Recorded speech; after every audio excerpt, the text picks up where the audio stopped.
8 محرم کو حضرت عباس کے نام کی حاضری کرتے تھے ہر سال.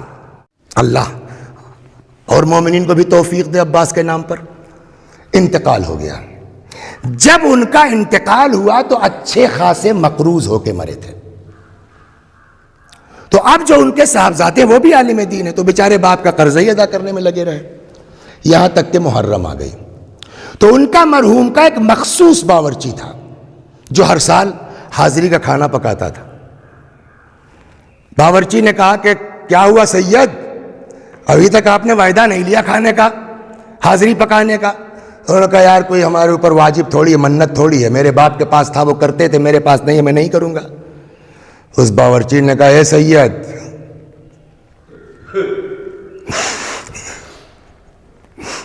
عباس کے لیے اپنا دل چھوٹا مت کرو.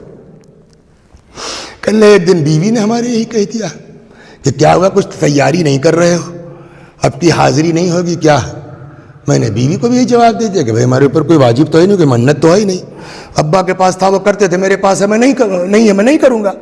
بیوی نے بھی وہی جملہ کہا کہ عباس کے لیے دل چھوٹا مت کرو. ذہن میں آیا کہ بیوی کا یہ نظریہ، ایک عام آدمی جاہل باورچی، اس کا یہ نظریہ عباس کے تئیں، تم امامہ لگا کر کے اتنا ڈرے ہوئے ہو.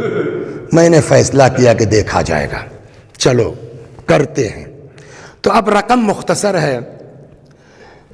ایک کوئی جو ہے وہ بڑی کمپنی تھی چاول کی، کسی مومن کی ملکیت میں تھی، اس کا اتفاق سے ایجنسی موجود تھی نجف اشرف میں.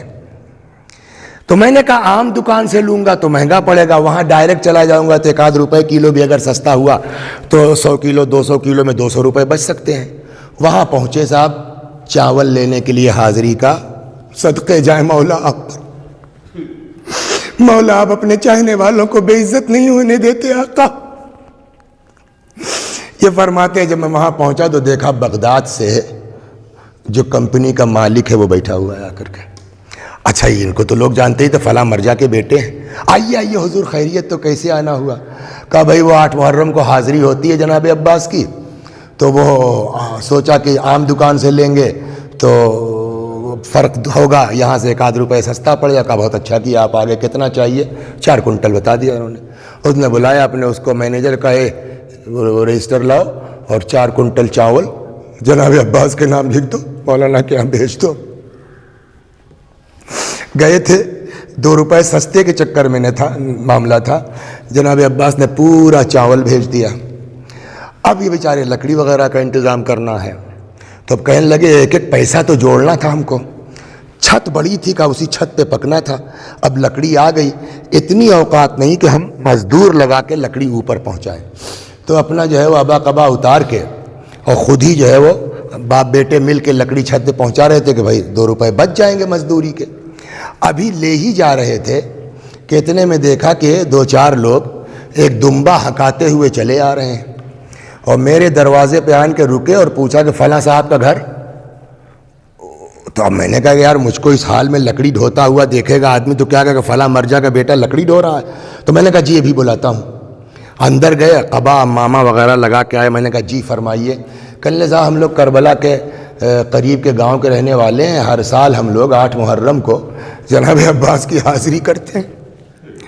اس سال بھی جو ہے وہ اپنے رسم کے مطابق ہم لوگ بکرا دمبا لے کے پہنچے تھے کربلا ذبح کرنے کے لیے. تب تک کسی نے آگے کہا کہ یہاں حضرت عباس کو تمہارے دمبے کی ضرورت تھوڑی ہے جو یہاں لے کے چلے آئے ہو.